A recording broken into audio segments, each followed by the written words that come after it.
Hello, it is Monday, October 16th, and this is the Charlotte Rink Building Initiative, nicknamed the RBI, or Rink Building Initiative. Got a few updates today. We'll make it a short one. I believe I'm flying solo. I just want to talk about a few things. So first and foremost, let's see, what do we want to hit first? How about an NBHL update, National Ball Hockey League?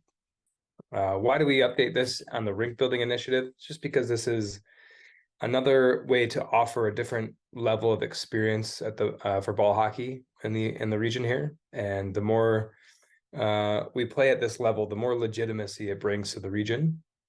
So we have a few updates to share. We are less than 24 hours away from what we think will happen as far as Raleigh, the RBHL sharing a few social media posts, and we want to get out ahead of that. And in coordination with them, we met with Mike Cassetta, who is taking over some of the operations over there. He's one of the board members, along with 3 or 4 or 5 other Raleigh-based players that coordinate their leagues, and they're basically running the division because that's where the rink is. So they're going to be posting something tomorrow on social media about basically opening up the ability for people to apply to or submit their intentions to play or participate in the Carolina division. What's going to be unique is that they're going to say that they're open for tier 2 and tier 3. It has been tier 3 the last 2 years, and the last 2 seasons, both Milet Cup champions nationally have come out of the Carolina division. Of course, the Queen City Crowns last year in 2022, and this year the Raleigh Squall in 2023. So some changes are afoot. There's been talks of those 2 teams, the Squall and the Crowns, moving up to tier 2. The big problem is there's nobody else to play in the region here as far as tier 2 is concerned. So we've met internally. We've developed a group that we're dubbing the Charlotte-based, what are we calling them? The NBHL Committee for Charlotte. So it's basically a brain trust of people, I use that term loosely, who have opinions and want to provide their viewpoints on what's best for the Charlotte NBHL teams. So they have spoken almost unanimously across the board. There's about 6, 8, 10 people that I've consulted with this. And what we think is best is to put together 3 equal tier 3 teams. And we feel like we have enough to do that. 2 years ago, or I guess last season, not this past season, the season before it, 2022, we put together the Queen City Crowns. We weren't sure that we can put together a second team, but we did do that this past season in 2023, and we welcomed the Charlotte Rise. And we have plans, we believe, in 2024 to welcome a 3rd team. And that's a testament to our growth in the A and B divisions of our adult ball hockey league. And we're pretty pumped to be able to do that. So why are we doing that? We think it's going to be a more fun alternative to submitting a tier 2 and a tier 3 team, or even 2 tier 3 teams. Imagine a division that has at least 6 teams. I think we'll get there. If Charlotte's submitting 3, I don't see any reason why Raleigh can't submit 3. Where no one knows who's going to win. There's no stacked teams like we had last year. It's even across the board. And of course, this is contingent upon the Squall doing the same thing with their agreement there. So that's the gist. So when they make this announcement tomorrow, we have some time. We have 3 or 4 weeks. They're going to call it November 15th, where it's sort of like a soft commitment. Hey, we intend to submit this team and this tier. So a lot will be told in the next month. If people come out of the woodwork and submit 2, 3, 4 tier 2 teams, I don't see how that's possible, but that would be the only way it would change the conversation or consideration for us. And even then, it wouldn't be a guarantee. We'd need people to be able to commit to that, or all be in agreement that that's what's best for Charlotte ball hockey. So there is an avenue, I guess, is what I want to say. But for right now, it's looking pretty certain that we want to put 3 equal tier 3 teams in. So that's it. Just keep an eye out. You'll see the Raleigh posts. I keep saying tomorrow. Most people won't view this video tonight, but it'll be October 17th, or at least the week of, that they plan on releasing this announcement. And just know that that's what it's for. It's just an invitation for people to submit their intentions to, for what tier they want to play and what teams they'll be submitting. Second part of that post will be posting for the director position of the division. So they're moving in a direction to where they want to maybe bring in somebody from the outside that has experience, tournament experience, even if it's in another sport like basketball or something else where people have run something like this. It's a lot of coordination. It's a lot of effort. It's communicating with the facilities and scheduling referees and making sure they're caught up to speed with the rules and they're certified, and scheduling scorekeepers. And there's a lot that goes into it. So they're going to try to make it a paying position, and they're going to advertise it. Anybody can apply. So I did confirm that if people from Charlotte are interested in this position and think they do a good job, you're welcome to apply. I believe that the Raleigh board will be making final decisions. So who knows what that means, but at least they said all are welcome to apply. So over the next 2 to 3 weeks, communication will be pretty heavy to all of our group. What we're going to do is send out an email blast to anyone who's ever signed up for anything CSHL related in the last couple of years. If you're not interested and want to be removed, no problem. We can remove you from the list. If you know of other people that need to be added to this list, let us know. But it's basically going to be an announcement for tryout or practice dates. And, for those asking, could I make a team? I think we're going to be not hard pressed, but we got to find 60, 65 runners to make these 3 teams here. So I'm not telling people that if you're interested, you're automatically on a team. I don't know if there's going to be cuts made, or I think we'd have a hard time doing that. If you're interested in playing this and you're open to playing a certain role on the team and you want to be part of this experience, we're going to have a tough time turning you away. Not that we want to do that. So we want to give this experience to as many people as possible. And we'll have more information about costs. I don't know, somewhere in the neighborhood of like $200 for the entire season gets you a jersey, access to the season, a spot on the roster, etc. So we'll have more information about that, and just keep an eye out for that in future weeks here. Update number 2, things continue to heat up with our connection in Matthews, North Carolina. So if you watch the last couple of these, this is one community that has expressed a lot of interest in supporting us. And we've got a couple allies on the inside, so to speak, that are rooting for us and want to see us grow and want to help our community grow and see their own community grow. So I want to shout out a couple events that are upcoming for our partnership with Carolina Beer Temple. So Carolina Beer Temple is a bar and Matthews, super cool space. If you've never been to downtown Matthews, it's just a great area, good vibes down there. So first and foremost, the event that we're partnering with first is this trunk or treat for kids, obviously, on October 28th. So we're bringing our youth league down to Valentine that day and inviting all the kids to come out or come over to Matthews afterwards. We really anticipate a lot of new people, Matthews people who might not know about us, to come out, and we'll have a goal out there.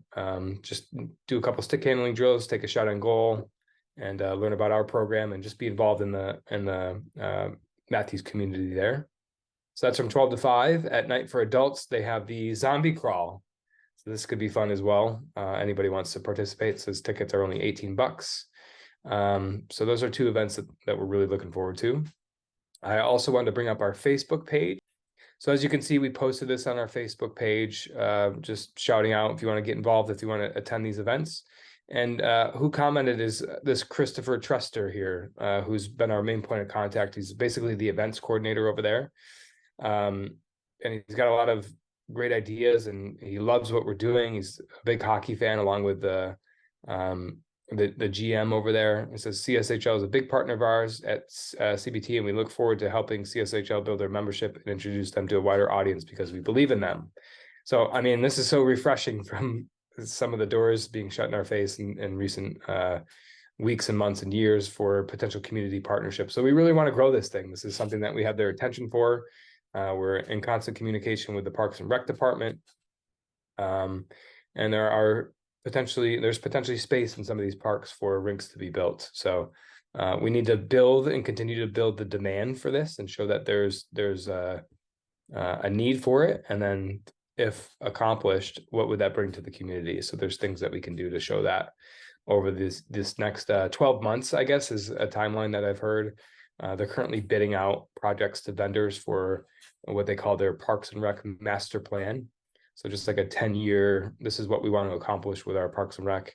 And I can tell you that ball hockey and ball hockey rinks are in the discussion, which is positive news there. So stay tuned. Anything you can do to help support our partnership and our connection with Matthews is greatly appreciated.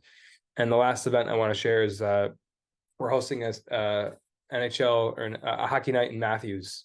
Is going to be Tuesday, November 7th. And that date's been identified because the Hurricanes play that night, and also the Sabres tend to be the two largest fan bases involved in CSHL. Maybe not. It's so diverse. But anyways, there's other games. They're going to have hockey on that night. CSHL is going to buy a whole bunch of pizzas for the bar, and we're actually going to host a portion of our board meeting before puck drops that night. So we're all going to get together around 6 o'clock. Everybody's welcome to come out, and puck drops at 7 for most of those games. And it's going to be a fun time. And we're going to do this a couple nights a month at Carolina Beer Temple. We'll be announcing dates that will be sponsoring these events, or just getting together at Carolina Beer Temple to watch some hockey. So great partner. It's still blossoming. It's still pretty fresh, but these guys seem to pretty committed and want to support us. So it's huge. All right, so that's the Matthews update. Quick update with Youth League. Unfortunately, we got rained out this past week. That's a couple in a row. Actually, no, I think we held it the last week, but the week before that was rained out as well. So we are making up games in our one spot in the calendar where we did not have anything scheduled. So Saturday, November 4th, there are now games in the schedule as makeup games. Another youth update. We're running our first ever youth roller clinic this coming Saturday, the 21st at 3 p.m. So if you're on or involved in the adult roller, feel free to come out. We're going to need some extra help with some volunteers. But basically how this came about is one of the fathers who came out to support us. His kid came and played in a couple games a couple seasons ago. He's primarily an ice player, and he's quite talented from what I understand. He asked if we'd run a roller clinic, and he'd leverage his connections with the parents of the team, and the kids want to come out and try some roller. So who knows what it's going to lead to. We don't have a second one scheduled at this time. We're just going to see how it goes. But it's going to be $15 per skater, just kind of in accordance with what it costs to participate in a pickup there or an open skate through the YMCA. And goalies are going to be $5 if you want to slap on the pads. But we already have 13 kids registered for that, and there's a couple of days left to get registered before this coming Saturday. But it's going to be a super fun event that we're looking forward to. At 3 p.m. is going to run about an hour and a half from 3 to 4:30 on Saturday, October 21st.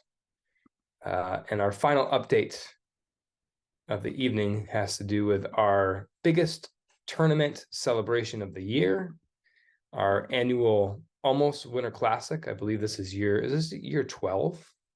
We've held this tournament even before I was here, 12 years in a row. The Almost Winter Classic will be held in Huntersville, North Carolina. We are thinking, depending on how many registrants we get, to do our biggest tournament yet, possibly 8 teams, possibly 10, and running a 2-court tournament. So we'd use our beloved tennis court, which is still in one piece over there. They do not have an update for when construction's starting. And then our brand new, beautiful hockey rink, formerly the basketball court, would be used as well. So we'd have both of those active. And that tournament takes place Saturday, December 2nd. It's going to run all day from the morning 9 a.m.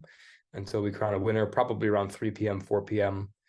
We'll probably do like a potluck or maybe some pizzas or something like that. Everybody maybe bring a dish to pass for the potluck. But it's a tradition like no other in Charlotte and in the Carolina region. There might be some people coming from out of town with some of these connections we've made playing tournaments out and about. And we have a flyer that we'll be posting on social media in the coming days. So keep an eye out for that.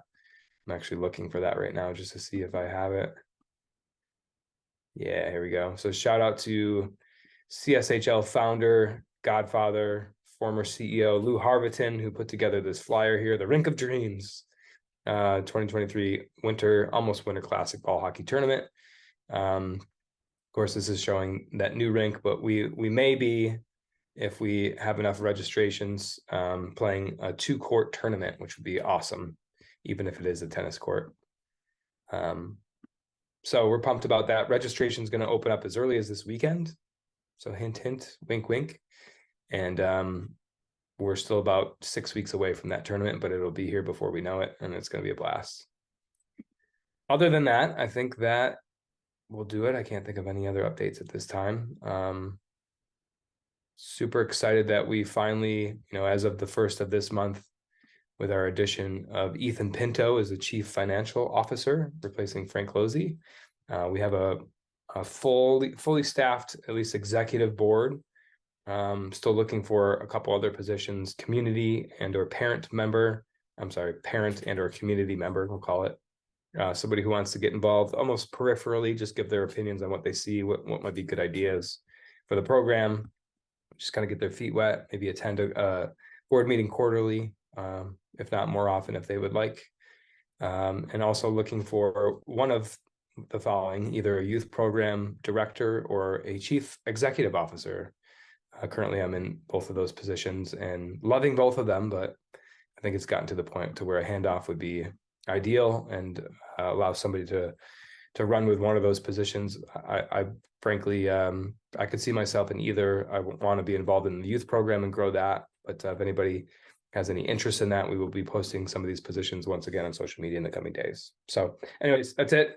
Hope everybody enjoys the updates, and we'll see you again in a couple weeks.